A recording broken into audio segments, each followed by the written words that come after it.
does not know her beauty. She thinks her brown body has no glory. If she could dance naked under palm trees and see her reflection in the river water, she would know. But there are no palm trees on the street, and the dishwater gives back no images. She does not know her beauty. It's one of my favorite poems by this poet called William Waring Cunny. He wrote it when he was 18 years old. And the reason I love this poem so much is because in such a small poem, he talks about two of the biggest challenges we face in humanity. One is discrimination, and second is human nature. We, more often than we understand, allow how society sees us to shape our own limitations and challenges and opportunities. And if we can do that with the negative the way we do, I imagine what we can shape to do when we think of the positive the society can offer us. I think of that poem in relevance to my mother's story. She was pulled out of school in grade 5 by her grandmother who didn't want her to study with boys or study at all. So I grew up fascinated with a woman who would say, hey, I didn't study, you should study, and your sister should study, focus on school, focus on tuition.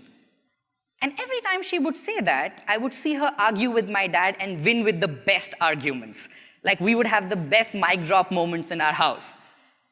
Then I would see that a woman who's never read world literature was offering advice to my sister on her first breakup and my co-curricular activities. For someone who had never solved profit and loss maths equations, it was rather surprising to manage financials of the house, to give this much money to the bills that had to be paid, to the relatives, pocket money for me, school. So one day I could not take it. I walked up to my mother, right after this picture was taken, and I said, you know, I think you're the biggest liar in the world. I was 14 years old. And my mother said, why do you say that? And I said, you say you didn't go to school, but everything they teach us in school is what you do in your life. Time management, financial management, communication, debating. And my mother laughed at my innocence and said, well, I didn't go to school, but I've been paying attention to everything life has been teaching me. And really, yes, we can clap for her for sure.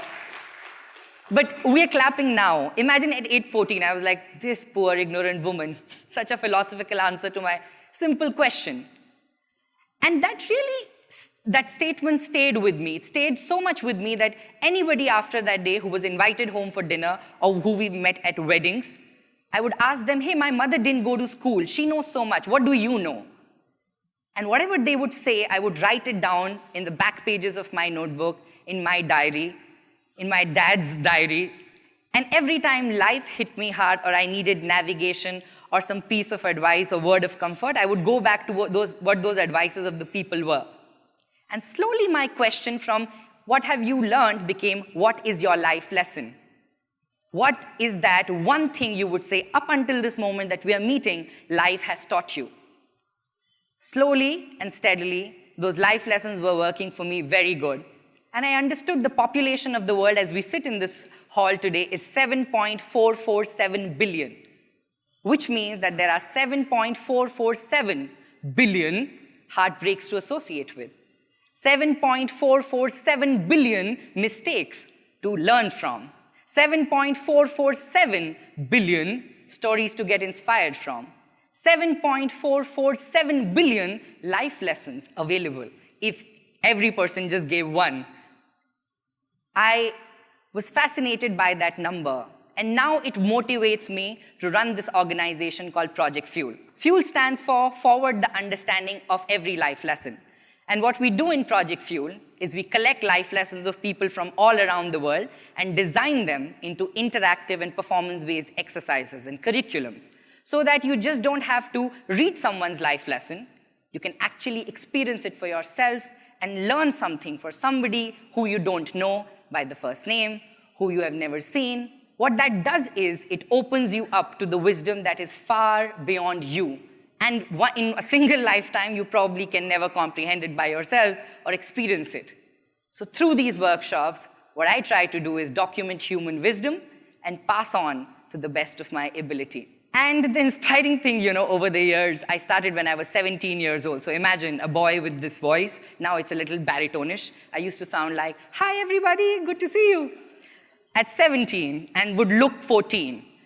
And then I was talking about life. There were all measures to tick that this guy has not to be taken seriously in this class. And I was teaching people double my age, 500 Haryanvi men, or in the south, tribal villages.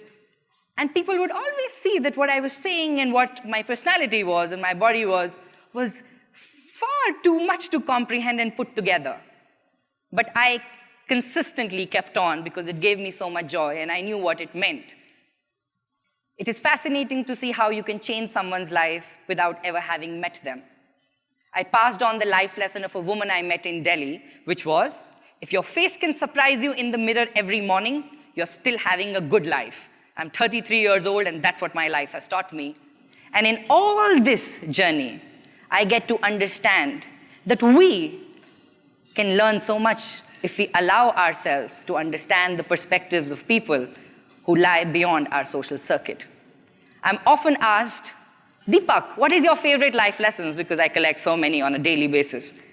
So when I was invited for this talk, I thought, let me actually sit down to think of my 3 favorite life lessons. Now, let me caution you, I'm a very flaky person. My favorite life lessons change every 10 minutes. But at this moment, they are my favorite 10 life lessons. The first one comes from this guy named Benji Williams. And the life lesson is, embrace small beginnings.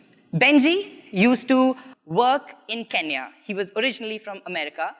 But when he shifted to Kenya for his first international project, which was an education project, he said it was a major failure. Nothing good came out of it except the fact that one woman from the slums of Kenya got the opportunity to go to Canada and pursue her bachelor's degree. Imagine this multi-billion-dollar education project and just one woman being benefited. They were devastated. But 3 years later, when the project was not functioning, everybody, including Benji, had moved on to some other part of the world, which to his case was Pakistan. He said the woman returned after 3 years of bachelor's from Canada and became the single most inspirational figure for the slum in Kenya.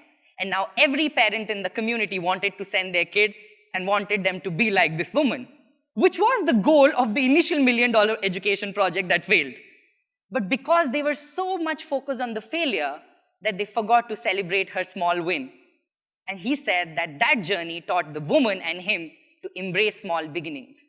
As you move towards bigger goals, never take a moment to cheer yourself and do a fun dance every time you're little ahead from where you set out to be. There's a place in India where people check in to die. I don't know if you have known this. It's called Mukti Bhavan. It's in Banaras. And the fun part about Mukti Bhavan is you have to be really sure you're going to die because they give you 2 weeks. If you don't die within 2 weeks, you have to check out because they have 10 rooms and that's about it. So when I was with the manager of Mukti Bhavan, Bhairav Nath Shukla, I was living there for a week to understand the life lessons of people who were absolutely sure they're going to be gone in 2 weeks.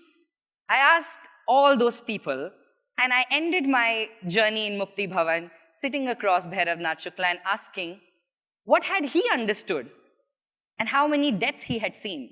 He told me 12,108. He'd been working there for 44 years. And he shared 12 life lessons with me that he had seen those 12,000 people reverberate and that resonated with him.